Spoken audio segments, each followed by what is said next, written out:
Our next speaker is my neighbor and friend, but he's a gentleman that is going to give us a little insight, and the name of his presentation is Great Plains Trail Alliance.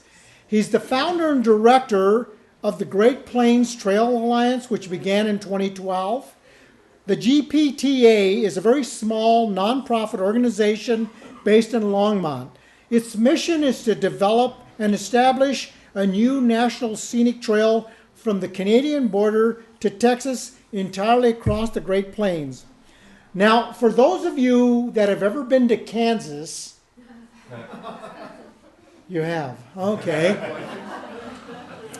For those of you that have ever been to Kansas and you think there's no place like Kansas, there is. It's called Nebraska.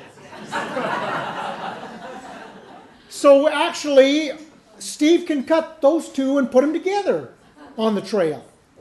But anyway, let's give Steve a really warm welcome. And he's about to inform us and educate us on the Great Plains Trail Alliance.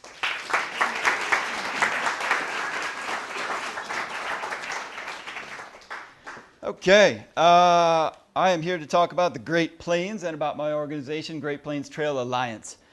The Great Plains is a geographical region defined on the west by the Rocky Mountains and on the east by whoever you ask.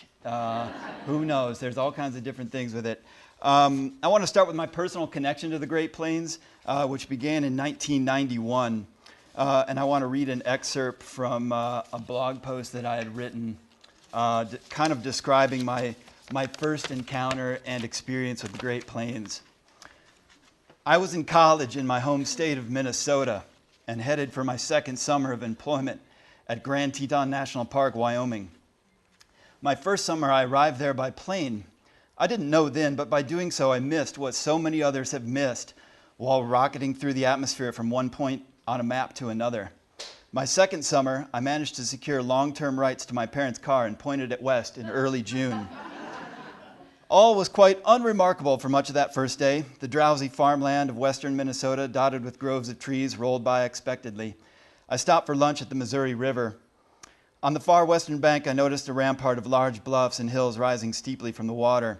Somewhere on the ascent up that western bank, a new and invigorating landscape appeared as quickly as the old familiar one vanished. A swell in the land rolled under low clouds. Trees fled the scene, and at the crest of the hill, a long horizon appeared decorated with distant buttes. I was in the west and on the Great Plains. The immensity of it was staggering. I pulled off the freeway and eventually found a dirt road leading nowhere in particular. I stopped the car, got out, and began to walk a few steps along the road. I was at once enveloped by a realm of silence, wind, cloud, sky, earth, and grass. I could have walked forever. Well, what better way to walk forever than to create a long-distance trail? We have a lot of examples in this country of long-distance trails, the most famous being the Appalachian Trail in the east. You have the Pacific Crest Trail along the west coast. And here in Colorado, we have the Continental Divide Trail. There's also several others. And I said to myself, this place is important. This place needs to be recognized in the same way as those special places as well. Well, 20 years got by, and then I turned 40. And strange things happen when you turn 40, and you start to come up with ideas that you might want to try. And so I got to 40, and I said, that idea never left me. And I said, well, why not give it a go and see what happens? So in 2012, I created a nonprofit called Great Plains Trail Alliance. And we're really, really small, and we're just getting going.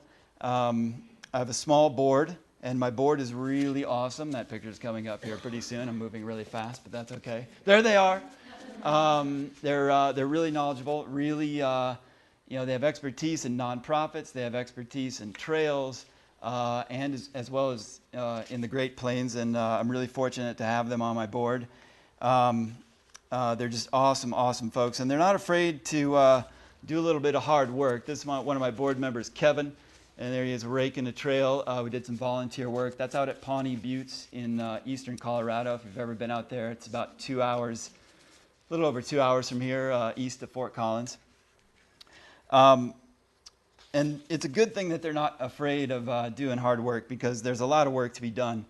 When we've got the trail fully routed, it's going to be about 1,500 miles from Canada to Guadalupe Mountains National Park in Texas. And it's going to connect existing trails with back county dirt roads, keeping a scenic quality, and also hitting towns as well.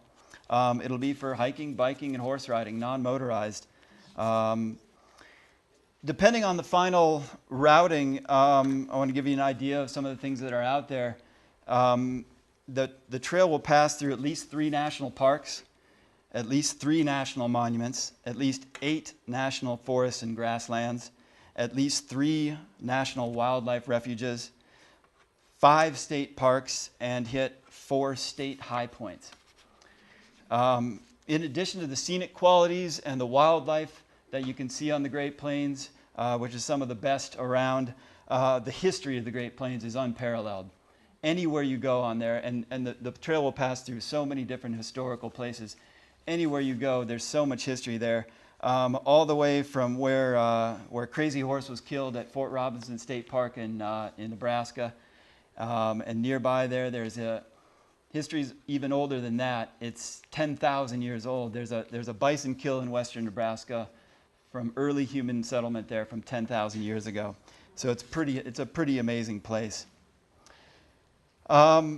It's my feeling, as I'm kind of wrapping things up here, that the Great Plains is it's a place of beauty. It's a place of wildlife. It's a place of human history. And for too long, it's been overlooked.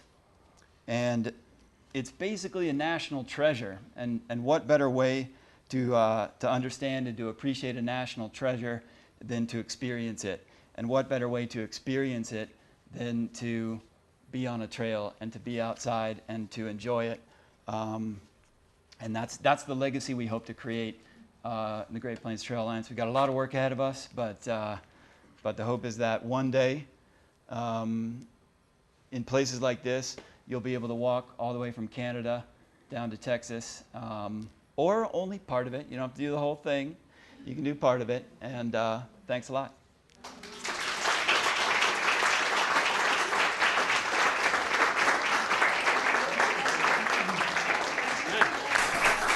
Thanks, Steve. How many of you are from the Great Plains? Anybody? All right. You know, I was raised in western Nebraska, and I remember once I took my wife for the first time across Nebraska. We were headed up to South Dakota, I think it was, or something. She was like 8.5 months pregnant or something. And we're driving, and we're by, we were up like around Valentine, Nebraska. It's the kind of place you're not driving there. You don't even pass by there.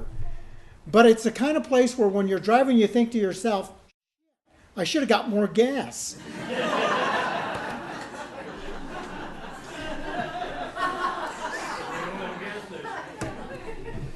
She learned to love the prairie, the plains, and for those of you that never had the benefit of it, it is beautiful. Where I was raised, it was Scottsbluff, Nebraska. We had Scottsbluff Monument. It was just absolutely amazing. And what Steve is starting now is something that I know someday my wife's going to make me march that trail.